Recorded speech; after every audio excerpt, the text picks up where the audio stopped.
Hey everyone, and welcome back to Bridging the Gap. Make sure to leave a like on this video down below and subscribe. My name is Alvin. I lean right on most issues, and I'll be representing the Republican side. Hey, my name is Luke. I lean left on most issues, and I'll be representing the Democratic side. Now, in this video, we'll be showing what the best case scenario is for Democrats in the 2022 midterms through the governor elections. Yeah, so we noticed you guys really love the Senate best case videos, so we decided why not give it a shot with the governors with about 20 days left to go until the election.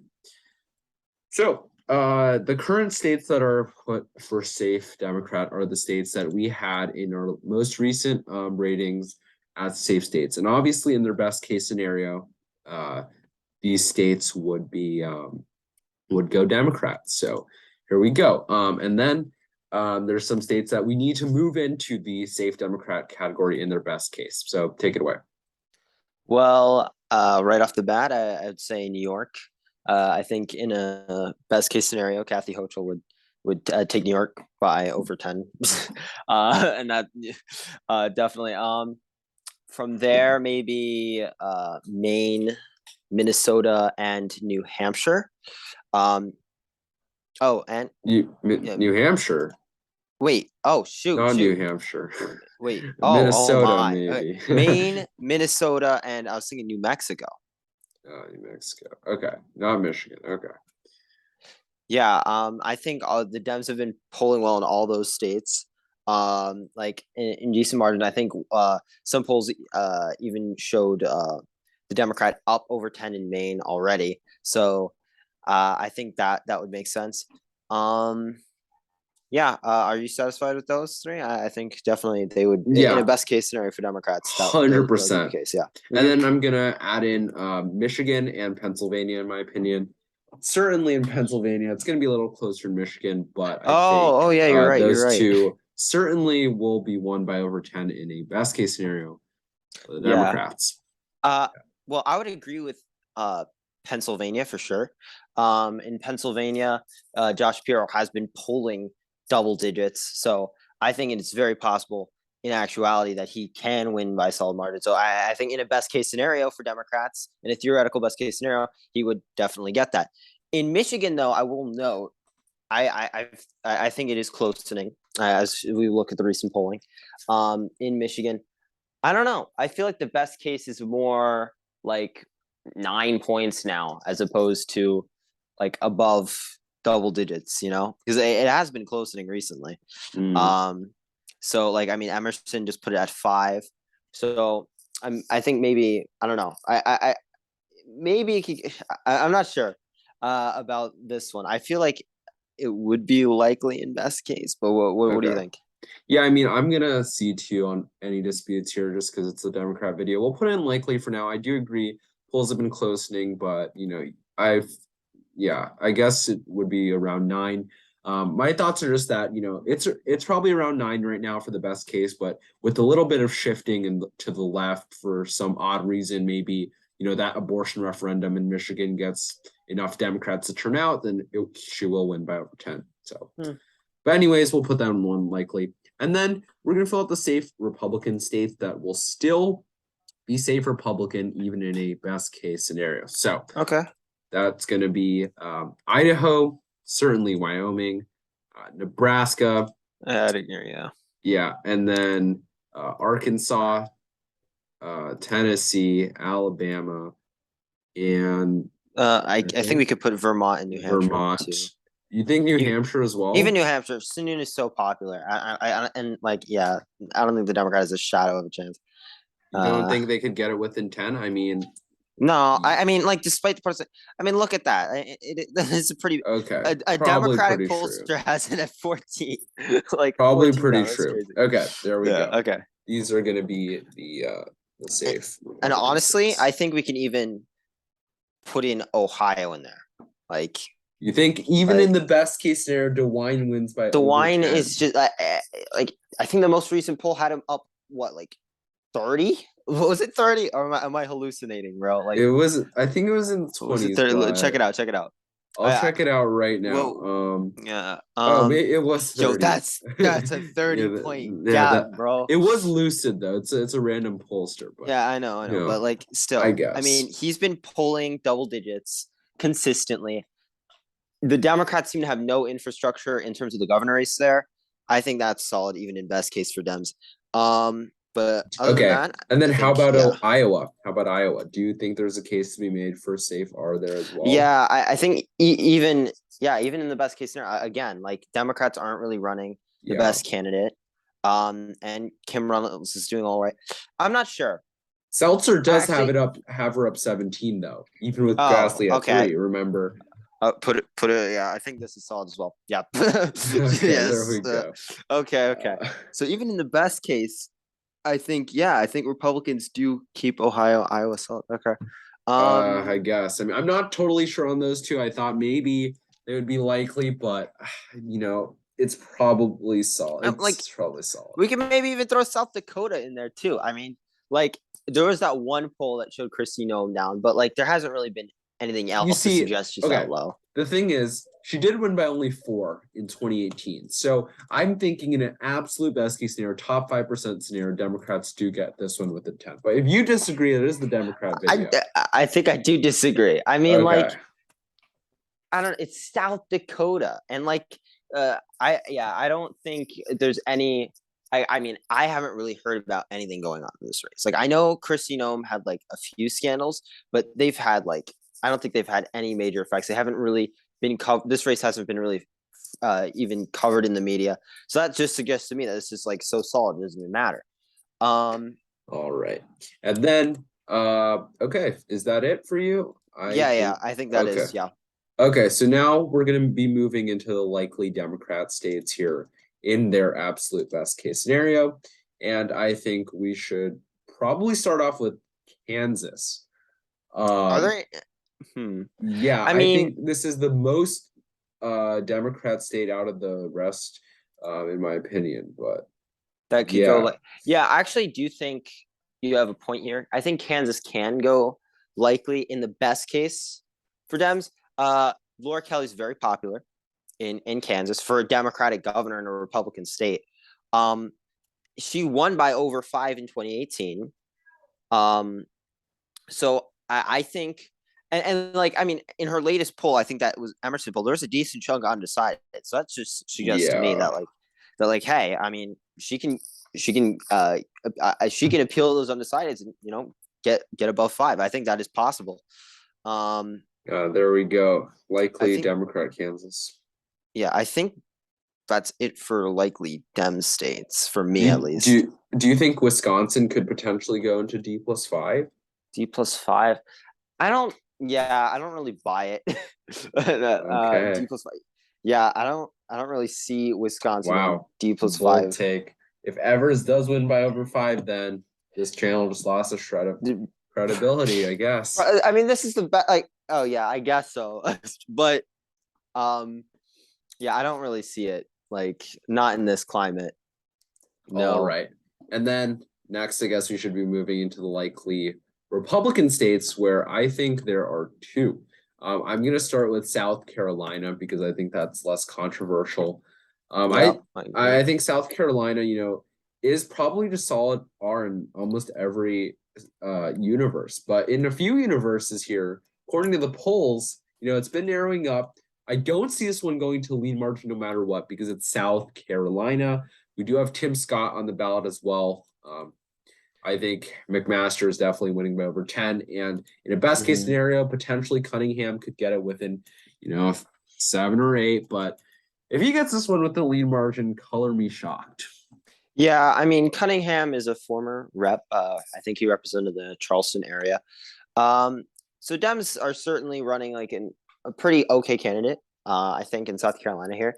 Um, I do think there is a chance that he can get it slightly closer uh, than the average Democrat.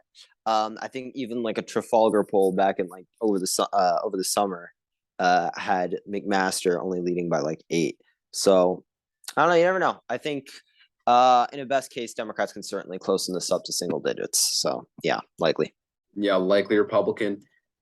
And honestly, I was debating whether or not to put Oklahoma in there, but it's up to you. I think Oklahoma is probably the only other state that would be going to Yeah, likely, I think depending on your views. I think I would put it in likely here. Um, I mean, obviously we've seen Joy Hofmeister like surging in the polls lately. Um, you know, the only thing is, like, I mean, she is ahead in a lot of those polls, but a lot of those polls like lean to the left. Um, like like in if you look at past elections, they were off by like 10, like 15. So I mean, even though they show her up, I'm skeptical that she's actually ahead. Uh, you know, maybe in a best case you could get it to lean. So maybe we shift that to the left a little more. Okay. But yeah, now that I think about it. But yeah, I don't know. I don't think Yeah. she's going to win. I mean, Kevin Stitt won the state by like 12 points in 2018. So I know Hoffmeister is a strong candidate in this race, but it's Oklahoma, and Kevin Stitt had that R next to his name. So uh, even though, I mean, Hoffmeister could pull off a crazy upset in Oklahoma, and then, this video doesn't age so well. But I think as of right now, with our best possible analysis, I think Hoffmeister would be lucky to get it within 5 points. So Yeah, at yeah, least with the there we go. polling we have. Yeah. Lean Republican Oklahoma. And I think that those are I all the think that likely states on the that other that side. finishes off. Yeah, I think we're done with the likely states. I mean, we did lean red Oklahoma, so maybe we just keep up with the lean R states. Yep. So I think the next lean R state is certainly going to be Florida. Yeah, Should I be would should agree. be absolutely no debates about that. Yeah, yeah. Even in the Charlie Chris yeah is kind of a weak candidate yeah going up against after DeSantis here. the best possible case for Democrats is going to be within 5 points probably.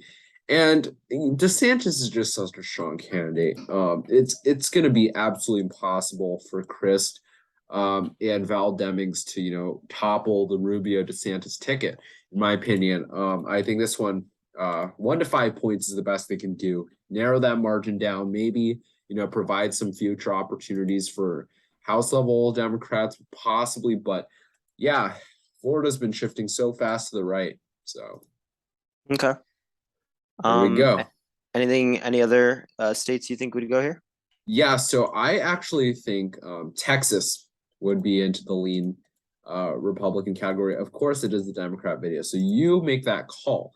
But I think Florida and Texas are around the same level for me as of right now. I think O'Rourke, is a hyped up candidate, but he's not doing so well in the polls at all.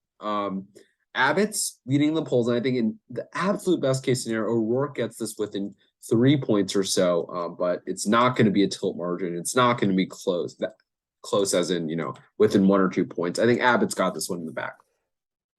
Personally, I think O'Rourke has surprised us before, and I think we can see this go into like a tilt R margin. I don't really think he wins, even in the best case scenario, but I would personally put this in tilt R.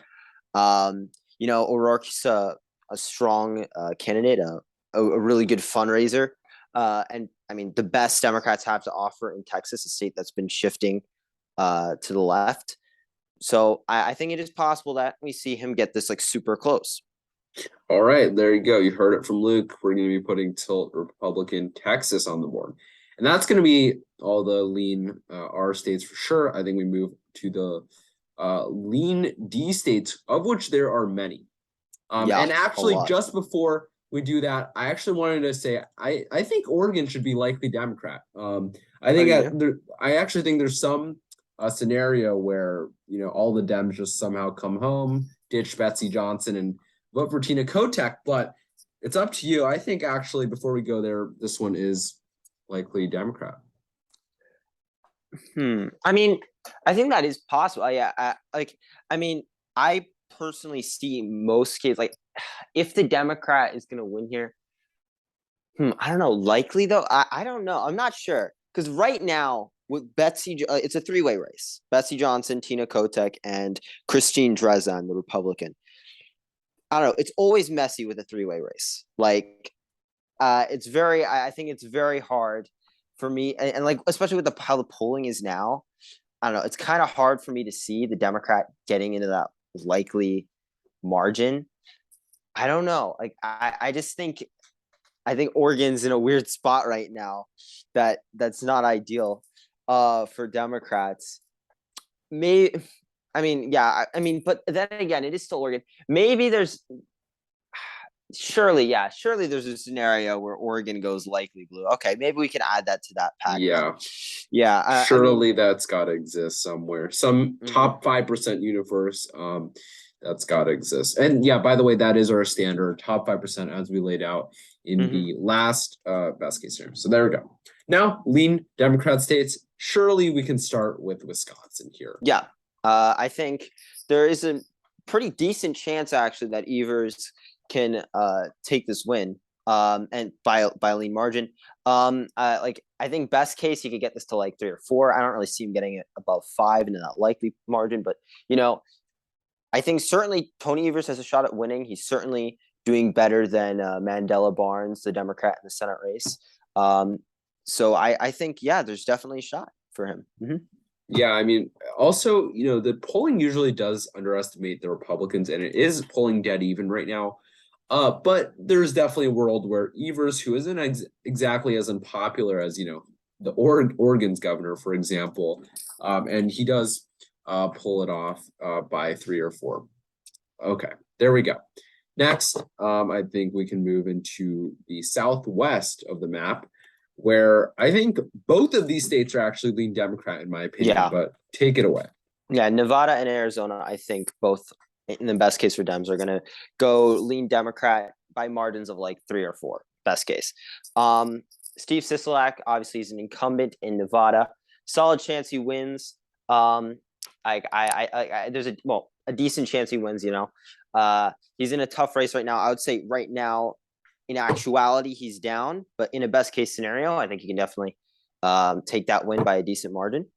Meanwhile, in Arizona, I mean, you have Carrie Lake running against Katie Hobbs. So Katie Hobbs, the Democrat. I mean, she does definitely have a solid chance of winning. It's a very close race. I do see a reality where Katie Hobbs says win. Yeah. Yeah, I'm gonna just completely agree with you really quickly. Sisolak, he is pulling around dead even as well in this race as well, but people do think Lombardo is favored. Well, he's not pulling exactly dead even, okay, but a lot of the polls suggest it's within the margin of error. And Lombardo is slightly favored in this race, but Sisolak is an incumbent, and maybe he gets it done, especially by over 1%. That's definitely a possibility. Over 5 is a stretch.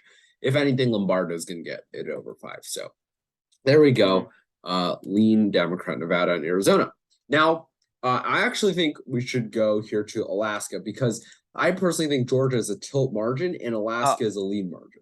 Well, I would say, I think they're both lean here. Well, let's start with Georgia first, because let's get done with the Democrats first, and then we'll explain Alaska.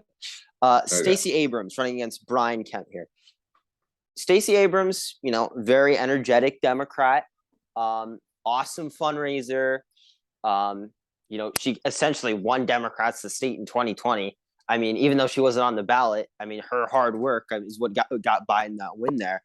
I do think it's entirely possible that she can win this. I mean, she has that energy factor behind her. I think there's a decent chance the polls are overestimating Kemp here. The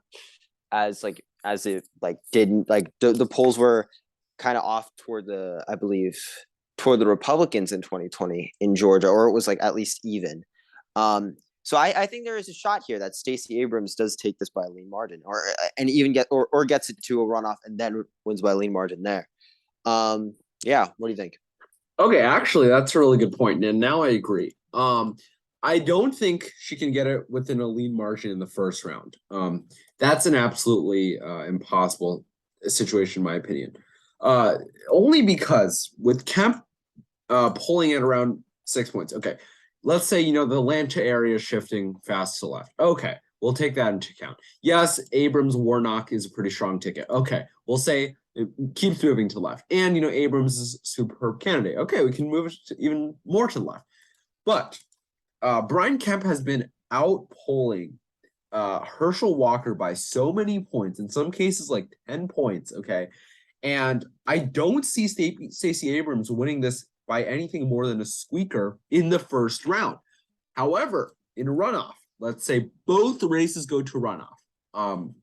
If this race goes to the runoff, either Warnock won or their race is going to runoff too.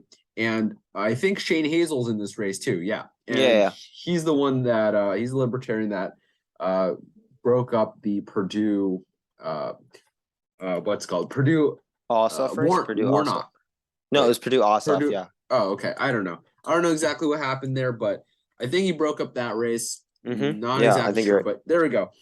He does have a decent appeal as a libertarian and got that one to run off. So this one could certainly go to runoff, and I think there, if Abrams and Warnock were facing Kemp and Walker, then it would be entirely possible. I will give it to you that this one is a lead margin. Finally, we do have to explain Alaska, and I know you love Alaska, so I'll let you do it. So Alaska is a bit of a complicated race here. We have Mike Dunleavy. Oh my God, I mess up his name every time. Is it Dunleavy? I don't know. We're going to find out by election day, I hope. Les Gar, the Democrat, Bill Walker, the Independent. Those are the big three candidates, essentially. Now, Alaska uses ranked choice voting, very unique. It looks like in the first round of ranked choice voting here in Alaska, it's going to be Mike Dunleavy definitely moving on to the next round, to the final round. With who is the question? Is it going to be Les Gar, the Democrat, or Bill Walker, the Independent? Bill Walker is a former governor.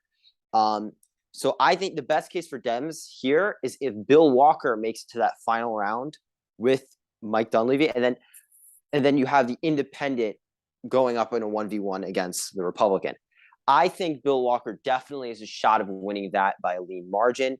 As an independent, he can appeal to moderates. He can, and if he's the only choice left against Dunleavy, I think Democrats would opt to vote for him too.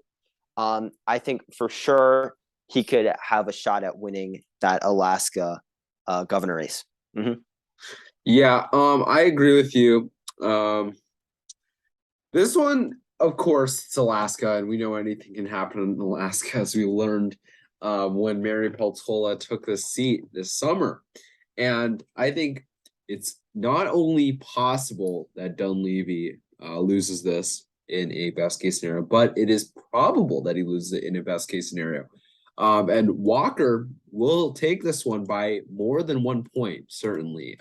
Probably not by more than 5. Let's be real here, but he is gonna take it by more than 5. So we are going to have to add independent. Let's hope I spelled that correctly. Independent. Add that color there and give Alaska to the independents here. Okay. So that's the breakdown. We've got 26 Democrats, 23 Republicans, and 1 independent, giving Democrats a majority of the governorships for the first time in, it seems like, forever. I don't know if I've even been alive for long enough for that to happen even once. Just looking. Yeah, go ahead. Yeah, I just wanted to note to our viewers again with our final map here for the best case for Democrats. This is not our official prediction for the record. This is what we think the best possible scenario for Democrats is during the upcoming midterm elections. It has a small chance of happening, but it's probably unlikely. Our standard, as we said earlier and in our earlier best case videos, is that this is the top 5% scenario. We don't go extremely crazy. If we did, then the whole map would be blue. But top 5% scenario. So this is the best possible case, best 5% cases. And just looking at this, Predicted doesn't exactly agree with us. 23 Republican governors has 1 cent on it. Okay, 1 singular cent and 1 other cent. So, the best possible case for best 5% is about 24, 25 on Predicted, but we put it all the way down to 23. So, they don't exactly agree with us. They think we're being a bit too bullish for the Democrats, but there we go, right? 26 Yeah. Democrats, 23 Republicans, and 1 independent, with Republicans basically doing absolutely horrible. If this happens, this would be the biggest blue wave in God knows how long, right? So there we go. Yeah, so thanks for watching, everyone. Make sure to leave a like on this video down below if you haven't already, and subscribe. Always subscribe, we need that. And comment down below for the YouTube algorithm. Yep. Please share with your friends. Yep, share with your friends. Thanks for watching. Bye. See ya.